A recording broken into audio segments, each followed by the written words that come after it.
प्राचीन काल की बात है। एक नगर में एक बहुत धनवान साहूकार रहता था, जिसके घर में धन की कमी नहीं थी। परंतु उसको एक बहुत बड़ा दुख था कि उसके कोई पुत्र नहीं था। वह इसी चिंता में दिन रात लगा रहता था। वह पुत्र की कामना के लिए प्रत्येक सोमवार को शिव जी का व्रत और पूजन किया करता था तथा सायंकाल को शिव मंदिर में जाकर शिव जी के सामने दीपक जलाया करता था। उसके इस भक्ति भाव को देखकर एक समय पार्वती जी ने शिव जी महाराज से कहा कि महाराज, यह साहूकार आपका अनन्य भक्त है और सदैव आपका व्रत और पूजन बड़ी श्रद्धा से करता है। इसकी मनोकामना पूर्ण करनी चाहिए। शिव जी ने कहा, हे पार्वती, यह संसार कर्म क्षेत्र है। जैसे किसान खेत में जैसा बीज बोता है वैसा ही फल काटता है, उसी तरह इस संसार में जैसा कर्म करते हैं वैसा ही फल भोगते हैं। पार्वती जी ने अत्यंत आग्रह से कहा, महाराज, जब यह आपका अनन्य भक्त है और इसको अगर किसी प्रकार का दुख है तो उसको अवश्य दूर करना चाहिए, क्योंकि आप सदैव अपने भक्तों पर दयालु होते हैं और उनके दुखों को दूर करते हैं। यदि आप ऐसा नहीं करेंगे तो मनुष्य आपकी सेवा तथा व्रत क्यों करेंगे। पार्वती जी का ऐसा आग्रह देख शिव जी महाराज कहने लगे, हे पार्वती, इसके कोई पुत्र नहीं है। इसी चिंता में यह अति दुखी रहता है। इसके भाग्य में पुत्र न होने पर भी इसको मैं पुत्र प्राप्ति का वर देता हूँ, परंतु यह पुत्र केवल 12 वर्ष तक जीवित रहेगा। इसके पश्चात वह मृत्यु को प्राप्त हो जाएगा। इससे अधिक मैं और इसके लिए कुछ नहीं कर सकता। यह सब बातें साहूकार सुन रहा था। इससे उसको न तो कुछ प्रसन्नता हुई और न ही कुछ दुख हुआ। वह पहले जैसा ही शिव जी महाराज का व्रत और पूजन करता रहा। कुछ काल व्यतीत हो जाने पर साहूकार की स्त्री गर्भवती हुई और 10वें महीने में उसके गर्भ से अति सुंदर पुत्र की प्राप्ति हुई। साहूकार के घर में बहुत खुशी मनाई गई, परंतु साहूकार ने उसकी केवल 12 वर्ष की आयु जानकर अधिक प्रसन्नता प्रकट न की और न ही किसी को भेद ही बताया।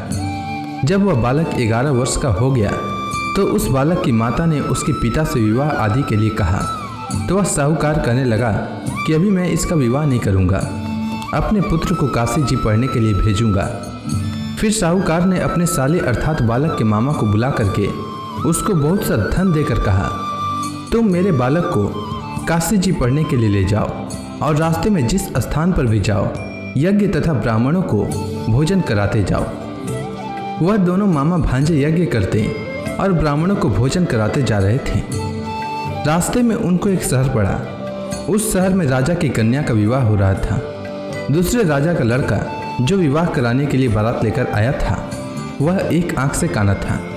उसके माता पिता को इस बात को लेकर बड़ी चिंता थी कि कहीं वर को देखकर कन्या के माता पिता विवाह में किसी प्रकार की अड़चन पैदा न कर दें। इस कारण जब उसने अति सुंदर सेठ के लड़के को देखा तो मन में विचार किया कि क्यों न दरवाजे के समय इस लड़के से वर का काम चलाया जाए।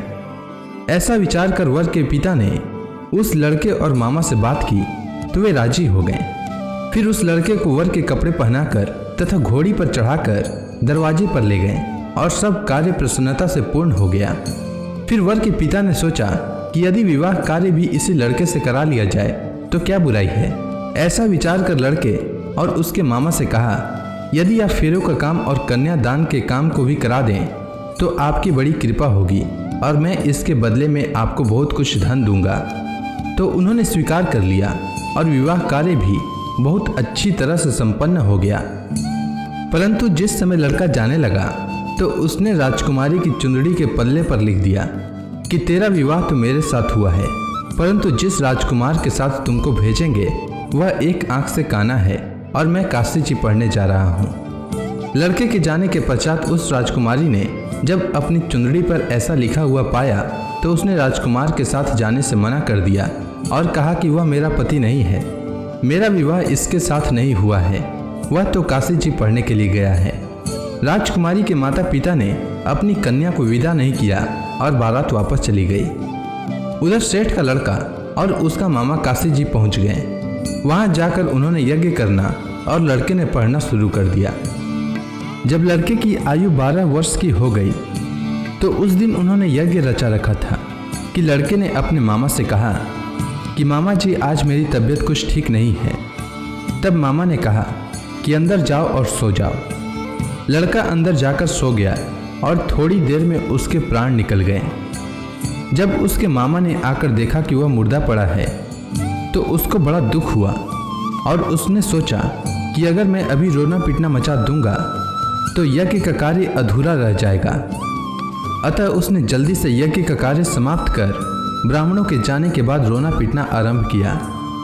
संयोगवश उसी समय शिव पार्वती जी उधर से जा रहे थे। जब उन्होंने जोर जोर से रोने की आवाज़ सुनी तो पार्वती जी कहने लगी कि महाराज, कोई दुखिया रो रहा है, उसके कष्ट को दूर कीजिए।